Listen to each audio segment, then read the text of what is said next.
یوم اقبال پر صدر مملکت اور وزیر اعظم کا خراج عقیدت۔ صدر مملکت نے اپنے پیغام میں کہا ہے کہ علامہ محمد اقبال نے برصغیر کے مسلمانوں میں آزادی کا شعور بیدار کیا۔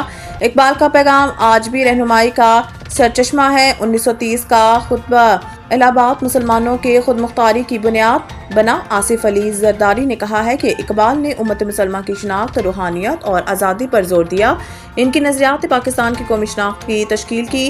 ہم اقبال کے اصولوں پر عمل پیرا رہنے کے عزم کی تجدید کرتے ہیں۔ صدر زرداری نے کہا ہے کہ پاکستان کو خوشحال، پرامن اور متحد بنانے کے لیے ہم سب کو کردار ادا کرنا ہوگا۔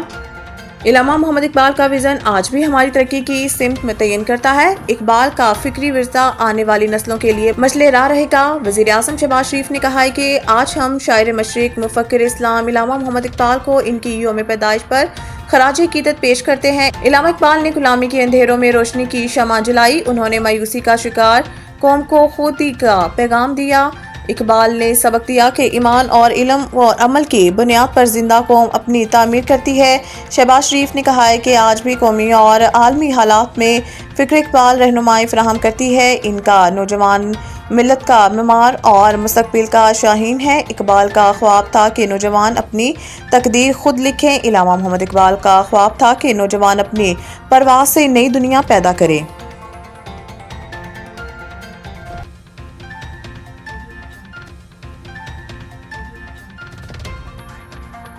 27ویں ترمیم پیپلز پارٹی نے صدر کے لیے تاحیات استثناء اور نیب خاتمے کے مطالبات پیش کر دیے۔ آئین کے شق 248 صدر کو اپنے عہدے کی مدت کے دوران کسی بھی فوجداری کارروائی سے استثناء دیتا ہے۔ اس حوالے سے درج ہے کہ کسی بھی عدالت میں صدر اور گورنر کے خلاف ان کے عہدے کی مدت کے دوران کسی بھی قسم کی کوئی فوجداری کارروائی نہ تو شروع ہو سکتی ہے نہ ہی جاری رہ سکتی ہے، خواہ وہ کچھ بھی ہو۔ تاہم اس کے باوجود پیپلز پارٹی نے ان کے صدارتی عہدے کی مدت سے آگے تعمر استثناء کا تقاضا کر ڈالا۔ اس کا مطلب یہ ہوا کہ اگر پارلیمنٹ اس کی منظوری دے دیتی ہے تو صدر کے خلاف نئی یا پرانی کوئی فوجداری کارروائی ان کے عہدہ چھوڑنے کے بعد بھی نہیں ہو سکتی۔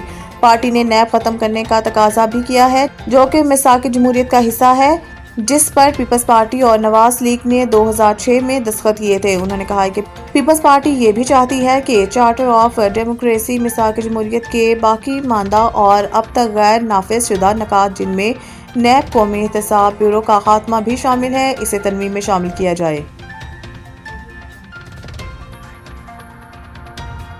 وزیر اعظم شہباز شریف سے ترک صدر کی ملاقات، فیلڈ مارشل بھی شریک باکو۔ وزیر اعظم شہباز شریف اور فیلڈ مارشل عاصم منیر سے ترکی کے صدر رجب طیب ایردوان کی ملاقات ہوئی ہے۔ وزیر اعظم شہباز شریف کی آذربائیجان کے دورے کے دوران ترک صدر طیب ایردوان سے ملاقات ہوئی اور اس دوران chief of the army staff field marshal Asim Munir اور آذربائیجان کے صدر بھی ملاقات میں موجود تھے۔ اس ملاقات میں پاکستان اور ترکی کے درمیان دو طرفہ تعلقات کے تمام پہلوؤں کا جائزہ لیا گیا، جبکہ دونوں رہنماؤں نے خطے اور مسلم دنیا میں امن، استحکام اور خوشحالی کے فروغ کے لیے مشترکہ خواہش کا اظہار کیا۔ ملاقات میں ترکی کے ایک وزارتی وفد کا جلد پاکستان کا دورہ کرنے پر اتفاق کیا گیا۔ اس موقع پر وزیر اعظم شہباز شریف نے کہا کہ پاک ترکی دوستی دونوں ممالک کے درمیان گہرے اور پائیدار تعلقات کی مضبوطی کی عکاسی کرتی ہے۔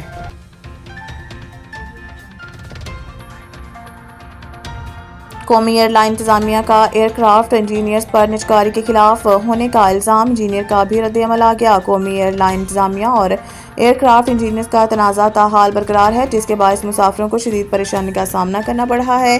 تنازع کے سبب فلائٹ شیڈول بری طرح متاثر ہیں۔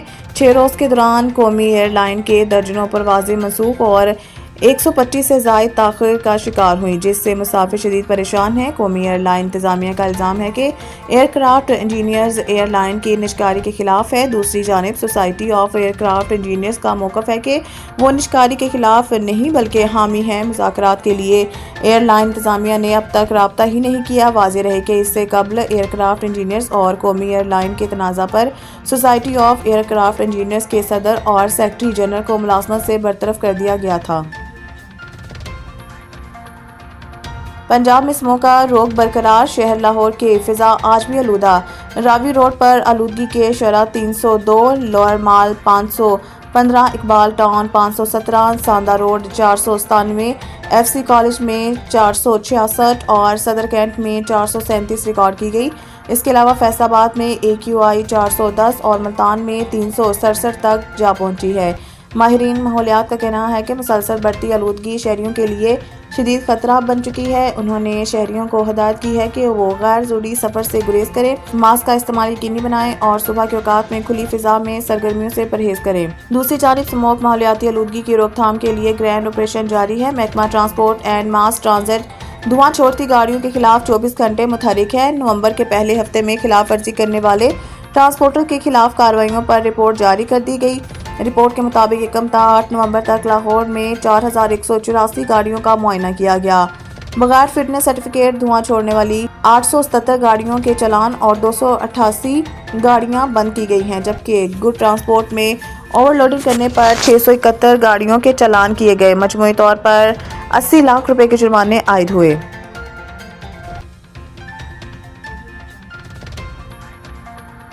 Babar Azam out of form نہیں، امید ہے آنے والی سیریز میں رنز کریں گے۔ ہیڈ کوچ قومی ٹیم پاکستان کرکٹ ٹیم کے ہیڈ کوچ مائک ہیسن کا کہنا ہے کہ Babar Azam out of form نہیں ہیں۔ جنوبی افریقہ کے خلاف تیسرے ون ڈے میں بھی وہ اچھے ٹچ میں لگ رہے تھے، انہوں نے پریشر کو اچھا ہینڈل کیا۔ جنوبی افریقہ کے خلاف تیسرے ون ڈے میں کامیابی کے بعد پریس کانفرنس کرتے ہوئے مائک ہیسن کا کہنا تھا کہ بدقسمتی سے بابر اعظم رن آؤٹ ہوئے اور ان کا تعلق فارم سے نہیں ہے۔ امید ہے بابر اعظم آنے والی سیریز میں رنز کریں گے۔ مائک ہیسن کا کہنا تھا کہ جیت کا کریڈٹ کپتان شاہین افریدی کو دینا چاہیے، انہوں نے اچھی کپتانی کے کنڈیشن سمجھ کر بولنگ میں اچھی تبدیلیاں کی ہیں۔ انہوں نے کہا ہے کہ سری لنکا کے خلاف سیریز کے لیے ٹیم میں تبدیلی ہوئی، حسن نواز نہیں ہوں گے۔ Hasan Nawaz first class cricket کھیلیں، وہ اچھا کھلاڑی ہے۔ سری لنکا کے خلاف عبدالصمد کو اسکواڈ میں شامل کیا جائے گا۔ عبدالصمد ہانگ کانگ سکسز میں شرکت کے بعد اسکواڈ کو جوائن کریں گے۔